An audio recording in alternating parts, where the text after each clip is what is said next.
As the freeze in U.S. trade talks continues, Prime Minister Mark Carney is continuing his trade mission to Asia today, stopping in Singapore before heading to a South Korean summit where he plans to meet with Chinese President Xi Jinping. One continent over, there's also potential signs of closer Canadian ties with Europe. Last week, the European Union Commissioner for Democracy visited Canada, meeting with officials like House Leader Stephen McKinnon, Justice Minister Sean Fraser. The commissioner also attended a conference in Montreal about social media's impact on democracy, and its description read, "If we don't act now, our information ecosystems and the democratic values they support could be lost to an unregulated tech oligopoly and an American government that supports it." I spoke to the commissioner about that last week. Michael McGrath is the EU Commissioner for Democracy, Justice, the Rule of Law and Consumer Protection. Thanks for coming in. It's really nice to see you here. Thank you, Peter. Great to be here. We read that quote from the Montreal conference in the introduction. It's an ominous warning. How close to that sort of trouble where you could see all of these democratic values lost to an unregulated tech oligopoly, how close are we to seeing that happen? Well, democracy is precious and we have to continue to invest in it and to nurture it.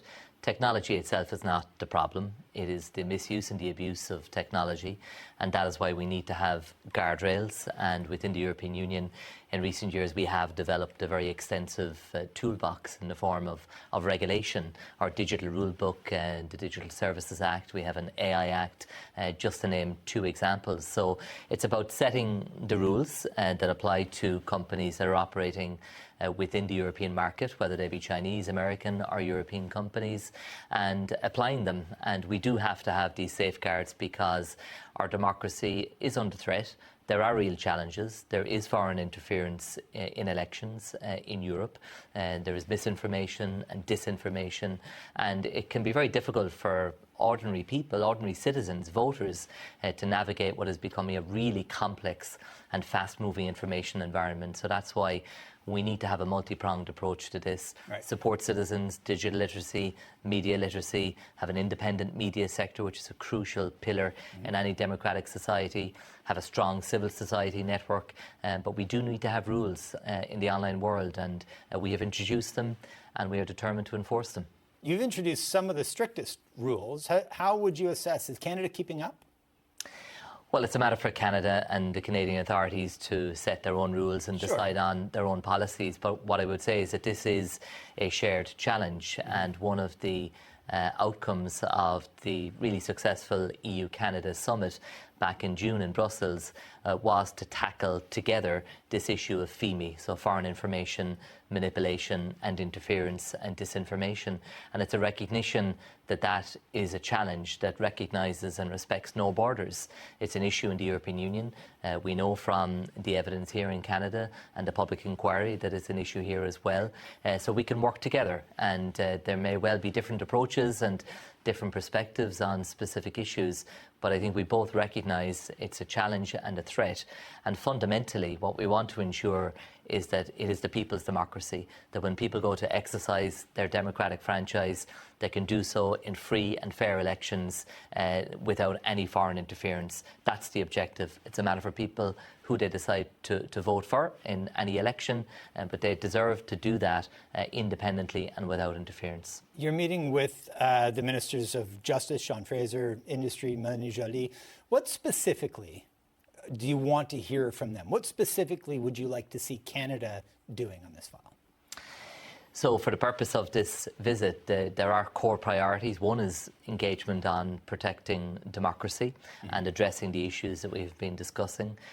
Given the other elements of my portfolio, which are interlinked, enhancing justice cooperation between the EU and Canada is a very important objective. Again, that was highlighted in the summit communique back in June. We have dedicated EU agencies.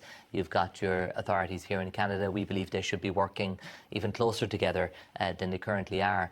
And also I'm very focused on consumers and consumer protection and ensuring that we can have trust among consumers in the authorities, trust in the platforms that they are dealing with, that your consumer protection rules and ours in Europe and our product safety rules are being fully respected. And we think that that can help to boost trade and confidence in what is a really successful reciprocal trading relationship now between the EU and Canada. We're in a weird moment for trade internationally as a result of the tariffs and the trade war and all of that. And it's pushing and pulling different priorities all at the same time.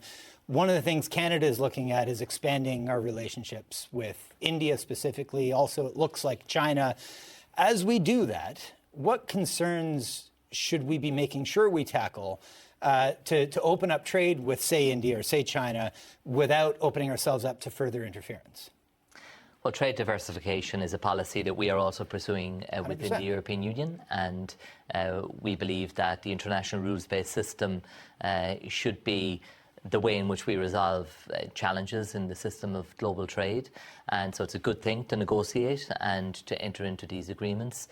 We always seek to ensure that our values are being respected of equality, democracy, rule of law, of respect for human rights and human dignity.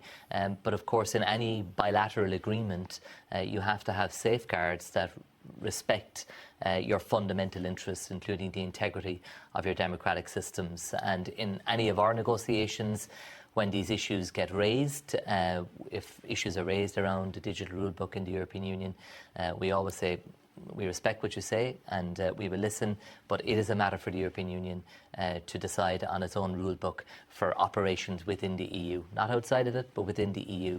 And we do that blind to the nationality of any individual company. But like here in Canada, you don't have to go into intelligence briefings to see who has done what to interfere with Canadian democracy and Canadian interference, for lack of a bigger umbrella term. What do you do when those forces, you want to say, you did things we're uncomfortable with here in our country, and yet we want to do business with you? How do you address that sort of gap, or when those two things do collide and come together? Well, I think it is through robust engagement. It is through, first of all, investing in your democratic structures and investing in the resilience that underpins it, including the media and civil society, and the tools and the institutions you have to detect and respond to any interference. That's the first thing. When it comes to investment and trade relations, of course, mutual respect and trust is a fundamental part of any successful trading and investment relationship. And you've got to thrash these issues out and deal with them head on. And where you have evidence that there is interference and that country is looking to do more business with you, then you have to address it. And are there ways that, like Canada and the European Union, Canada and Ireland, like how can we work together to try to reset those global rules and order? I think the good news is that we are working together. We may well have different ways of doing things, and it's a matter for the Canadian authorities to set their own rules in terms of tech regulation and how they protect democracy and how they engage in trade globally. But we share the same values, and I think we have a common objective. And through the multilateral organisations like the OECD, like the UN, the very close bilateral relationship that we have between Canada and the EU, there is so much that we can learn from each other, and actually we can be a support to each other. And there's no better example than in Ukraine, for example, where Canada has really been to the fore among the international community, working with like-minded partners, including, of course, the European Union, and the support for Ukraine by the Canadian government has been exemplary. But we're going to have to continue to work together to make sure there is accountability for the crimes of aggression that Russia has been perpetrating on the people of Ukraine, and also to ensure that there is compensation. So the setting up of the Special Tribunal, the setting up of the Claims Commission is going to be a very important next step, and I know that Canada will walk that journey with the European Union in the interests of justice for the people of Ukraine. Can any of us do that without the United States, though? The United States is clearly a crucial partner, and President Trump has been to the fore in the efforts to try to negotiate a ceasefire and bring about an end to this war. And the involvement of the United States in the last number of years following the full-scale invasion has been really vital for the survival of Ukraine, and that is recognised by President Zelensky. So we all share President Trump's objective to achieve peace. It needs to be a just and a fair peace, and it needs to involve the European Union, because this is in Europe, and the future of Europe is very much relevant here. And of course, when we are discussing issues about Ukraine, the Ukrainians need to be at the table. At a time.